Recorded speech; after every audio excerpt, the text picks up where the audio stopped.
66 cents. That's the whole price of the Avatar, the last Airbender commander who within a month of release was the 11th most built deck on the entire planet. Katara, the Fearless, takes every triggered ability on every ally you control and doubles it. Every token, every counter, every card a trigger hands you twice. In the next 10 minutes I'll show you the engine that makes her tick, the actual math behind her opening hands, a genuinely silly infinite combo and a budget core that costs less than a cup of coffee. Let's open the deck. Here's the cards. One line of text: if a triggered ability of an ally you control triggers, it triggers an additional time, not just when things enter. Attack triggers, death triggers, life gain triggers. If an ally wrote it, Katara reads it twice. She's 3 mana in green, white and blue. She comes down on turn 3 and she does this every turn for the rest of the game. One line of text has carried whole decks before. This one carries 99 cards. Before we open the list, you should understand just how fast this happened, because the numbers are honestly a little absurd. In July, she was a preview card ranked 2040th on EDHREC with 15 decks to her name. Then the set actually released, 1600 new decks in November alone, and only 10 commanders in the entire world were built more often that month. She's cooled off since, but she hasn't fallen out of the top 250, and hundreds of new lists still show up every single month. That is not a novelty spike. That's a deck people build, keep and sleeve back up. And almost everyone builds her the same way. Allies is the archetype, the tribe the whole engine runs on. Counter builds and trigger builds exist, but honestly, they're the same deck wearing different hats. Every version wants the same thing: small creatures entering the battlefield constantly, each one dragging a double trigger behind it. So let's meet the engine room. 3 cards less than $2 combined. That turn doubled triggers into a board nobody can raise. Earth King's Lieutenant is the signature card, and it's 33 cents. When it enters, every other ally you control gets a counter. Katara doubles that, so your whole team grows twice, and its second line puts a counter on it. Whenever another ally shows up, double it again, read those 2 lines together and you'll see why this deck snowballs out of nowhere. 83% of Katara lists run it, and it has the highest synergy score in the whole deck. South Pole Voyager looks like a life gain card, but look closer. The second time its trigger resolves in a turn, you draw a card with Katara out. One ally entering resolves it twice. That's a card every single turn of a 28-cent card. And Great Divide Guide turns your whole board into a mana base. Every land and every ally you control taps for any color. Doubling is mana hungry. This is how the deck pays for it. Then the deck stops needing your hand. Hakoda's Selfless Commander lets you cast allies straight off the top of your library, so every draw step is a second hand, and the other, Katara, Water Tribe's Hope, makes 2 tokens on entry under her Fearless namesake. Then water bends your whole team into giants at the exact moment you decide the game should end. The tricks tie it together. Invasion Reinforcements has Flash, and under Katara that's 3 bodies appearing mid-combat for 14 cents. Kabira Evangel is the secret bomb. Every ally entering lets you choose a color, and that trigger resolving twice means protection from 2 colors at once. Blocks just stop working. And Juari Shapeshifter enters as a copy of the best ally on the table, which means the best trigger on the table doubled again. That's the engine. Now let's check whether the machine actually starts, because this is where most deck techs go quiet and this one gets loud. The average Katara list curves out at 2 mana, 21, 2 drops, 19 3 drops, and it falls off a cliff after 5. Average cost just under 3. This deck doesn't dream about a big turn 7, it wants to play 2 spells a turn from turn 4 onward. 36 lands is more than a curve this low strictly needs, and that's the point. Missing turn 3 is the one thing this deck can't afford. Inside the 99, 31 creatures, and every single one of them is an ally. That's the fuel. 10 instants are the bodyguards, heroic intervention chief among them, held up on everyone else's turn. The rest is mana rocks and a few enchantment engines. This is about as single-minded as an average list gets, and for a trigger deck that's exactly right. And the odds back it up. With 31 ally creatures in the 99, 94% of your opening hands have at least 1, and by turn 3 it's 98. 82% of hands have a 2 drop, so the curve starts on time. This is why the deck feels eerily consistent. You're almost never holding a hand that does nothing. One more number and it might be my favorite. EDHREC tracks how much each commander annoys the table. They call it salt.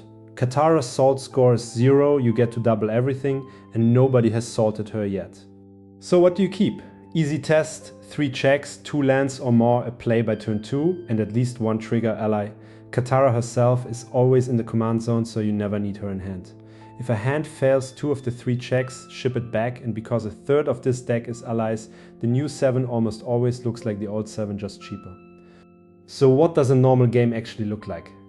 There's a script and it has 4 beats. Turn 2, a cheap ally, ideally the lieutenant or the voyager. Turn 3, Katara, always no exceptions worth naming. Turn 4 is when the doubling compounds, every new body grows the team twice, draws you cards, makes extra tokens. By turn 6 you waterbend with Water Tribe's Hope or turn Suki sideways, and a board of Humble 1/1s suddenly hits like a landslide. That's the whole deck. It's a snowball with a schedule. 2 pilot tips that win real games. First, sequencing. Katara does nothing the turn she lands, so play her turn 3 and let the doubling start turn 4, never the other way around. Second, this deck is faster at instant speed than it looks. Hold invasion reinforcements and a protection spell open on other people's turns and let 3 flash bodies ruin someone's combat math. And if you want to be silly, there's a real infinite here. Appa, Steadfast Guardian, airbends your permanents into exile when he enters. Urza's Incubator, naming ally, makes every recast free. Add Ang, airbending master, and Appa loops forever. Infinite enters the battlefield triggers. Infinite tokens, infinite everything the allies do. And every trigger in the loop, Katara doubles on the way through. 3,300 decks across EDHREC run the full package, so you will see this at a table. Now, the part that makes this commander genuinely special, the price tag, or really the lack of one. Suki, Kyoshi Warrior, attacks for the size of your whole board, and under Katara every swing leaves 2 tapped and attacking tokens behind. 21 cents, Avatar Enthusiast just grows twice every time another ally shows up. 8 cents, Master Pian Dao digs 4 cards deep for allies and equipment and doubled. That's 2 digs per attack, 18 cents. These aren't budget stand-ins for better cards. They are the best cards, and the trio cost less than 50 cents. 2 more for the pile. Sokka, Lateral Strategist, draws you a card whenever he attacks with a friend and doubled. That's 2 cards per swing for 11 cents. And Haru, Hidden Talent, earthbends a land into a growing creature every time an ally enters. Twice per body under Katara. Your mana base literally joins the attack. The budget version of this deck is not a compromise, it's just a deck. The average build list comes to about $165, and most of that is the mana base and a handful of staples.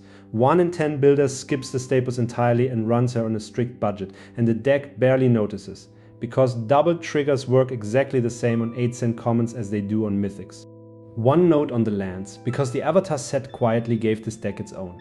Abandoned Air Temple pumps the whole team late, and Secret Tunnel makes 2 of your creatures unblockable for the kill turn. Almost half of Katara lists have found the temple already. Utility lands that tap for mana and endgames are the cheapest upgrade slot in the whole deck. If you do have money to spend, here's where it actually goes, and it's probably not where you think. Sokka's charge is $8 and it might be the scariest card in the deck. Double strike and lifelink for every ally, every one of your turns. Suki alone becomes a 2-swing threat. Aang, Airbending Master, is the engine's luxury model. He bounces your best enter the battlefield allies through exile and pays you back in tokens and experience counters while he does it. But let's be honest about what beats her, because something does.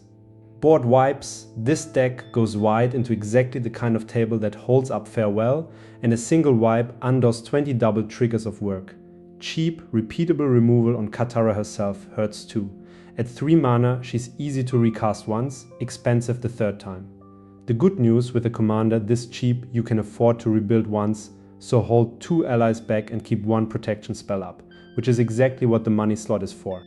Because your board is the whole deck, the real premium slot is protection, heroic intervention is $16 of insurance, and Teferi's protection is $55 of getting your entire turn back. 1 board wipe blanked equals 1 game won. That's what the money buys here, not power. Survival. Here's the full average 99 straight from EDHREC's data. Of the decks that report a power bracket, 9 out of 10 sit at 2 or 3, a casual deck with genuinely sharp teeth.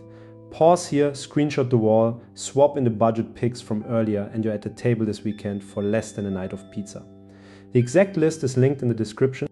66 cents for the commander that hit number 11 in the world. Katara doubles everything, including apparently the fun per dollar. I'm EDHREC. Subscribe for the next deck tech. Tell me your favorite ally in the comments and waterbend responsibly. Next week, another commander gets the numbers treatment.